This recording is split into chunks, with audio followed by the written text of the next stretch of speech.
Salut, aujourd'hui je vais te parler de 3 passages bibliques qui vont t'aider à garder la motivation. Le chemin de la destinée n'est pas simple. C'est un chemin pas facile. Lorsque tu vas avancer, tu auras des obstacles, tu auras des oppositions. Mais dans tout ça, il faut savoir garder la motivation. Ceux qui arrivent jusqu'au bout, ce sont ceux ou celles qui savent garder la motivation. C'est pas un sprint la destinée, c'est un marathon. Dans le marathon, il y a plusieurs personnes, des milliers de personnes qui commencent. Mais à la fin, il y a peu de gens qui terminent la course. Terminer la course, c'est déjà une victoire. Tu ne cours contre personne. Cours toi-même pour atteindre le but. Et le but, c'est d'atteindre Christ au travers de ta destinée, au travers des bonnes œuvres que Dieu te mettra en place à faire. Ça peut être dans les domaines artistiques, ça peut être dans les domaines humains, sociaux, où tu aides les gens. Ça peut être dans l'enseignement, dans la médecine, dans toutes sortes de choses que tu peux faire ici sur cette terre. Mais il faut savoir garder la motivation. Parce qu'à un moment donné, tu auras des oppositions. Il y a des gens qui feront tout pour que tu abandonnes. Et quand tu abandonneras, ils vont jubiler. Alors ne leur donne pas raison. Tiens bon jusqu'au bout. Tiens bon jusqu'au bout. Premier passage biblique qui va t'aider à garder la motivation. Psaume 32, verset 8. Il est écrit, je t'instruirai. Je te montrerai la voie à suivre. Je te conseillerai. J'aurai les regards sur toi. C'est une parole que j'aime beaucoup. Parce que cela te montre le chemin à suivre dans la destinée. Tout n'est pas toujours clair. Mais ceci est une parole qui te donne la motivation tous les jours. Tu les déclares. Tu médites sur ça en disant, le Seigneur, tu vas m'instruire. Le Seigneur va me montrer la voie à suivre. Il va me conseiller. Il aura les regards sur moi. Au travers de ces passages, tu sais que Dieu a les regards sur toi. Alors cela te redonne la motivation. Deuxième passage biblique qui va t'aider à garder la motivation dans ta destinée, c'est Philippiens 4, 19. Et mon Dieu pourvoira à vos besoins avec gloire en Jésus-Christ. C'est un passage extraordinaire.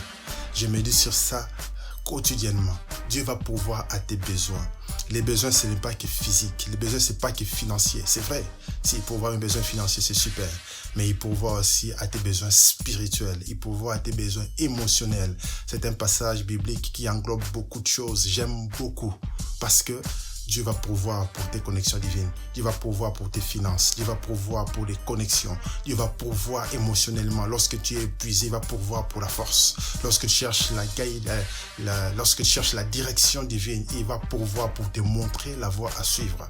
Lorsque tu chercheras une réponse à des questionnements, il va pourvoir pour la réponse. Lorsque tu chercheras le chemin, il va pourvoir pour te montrer le chemin. C'est un passage biblique glorieux. Lorsque tu cherches la guérison parce que tu es malade, il va pourvoir pour la guérison. D'ailleurs, il a déjà pourvu à ta guérison il y a plus de 2000 ans à la croix du Calvaire.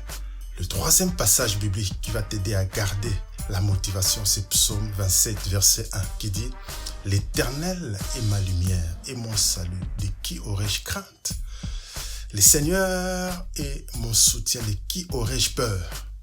Imagine Dieu devenir ton soutien, ta lumière. Ça veut dire c'est lui qui te montre le chemin, la voie à suivre. De qui est-ce que tu auras peur? Imagine que tu marches avec Dieu et qu'il y a des ennemis, des gens qui veulent te faire du mal. Qui osera tenir là où il y a Dieu? Personne. Ça, c'est un passage biblique formidable. Si tu traverses un moment de combat où l'ennemi cherche à éliminer ta vie, déclare ce passage. Psaume 27, verset 1. Ça va t'aider. Ça va t'aider à tenir les caps. Ça va t'aider à garder la motivation, à ne pas te décourager, à ne pas avoir peur. Parce que ce que l'ennemi veut, c'est enlever ta foi, c'est nuire à ta foi, c'est t'empêcher de manifester ta foi. Parce que sans la foi, tu ne peux pas être agréable à Dieu. Parce que sans la foi, tu ne peux rien obtenir de la part de Dieu. Alors garde la foi, garde la motivation. Le chemin est encore long, mais tu arriveras parce que Dieu est avec toi. Tu arriveras parce que faut garder espoir. Garde la motivation. Avance dans ta destinée. Le chemin est encore long. Tu arriveras jusqu'au bout. Le meilleur reste à venir. Le meilleur reste à venir. Vaut mieux un chien plutôt qu'un lion mort. Et autant qu'il y a la vie, il y a de l'espoir. Et nous savons que même un arbre a de l'espérance. Quand on coupe l'arbre, il repousse à côté. Quand on coupe l'arbre, il y a toujours des rejetons qui repoussent à côté. Alors, garde espoir. Tu es en vie Et c'est largement suffisant parce que Dieu a besoin de ta vie, de ton corps pour se servir de toi.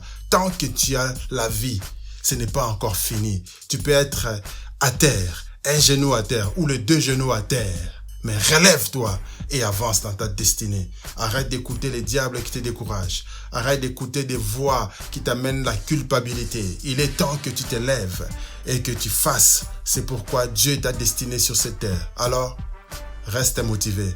À très bientôt. God bless you. Ciao.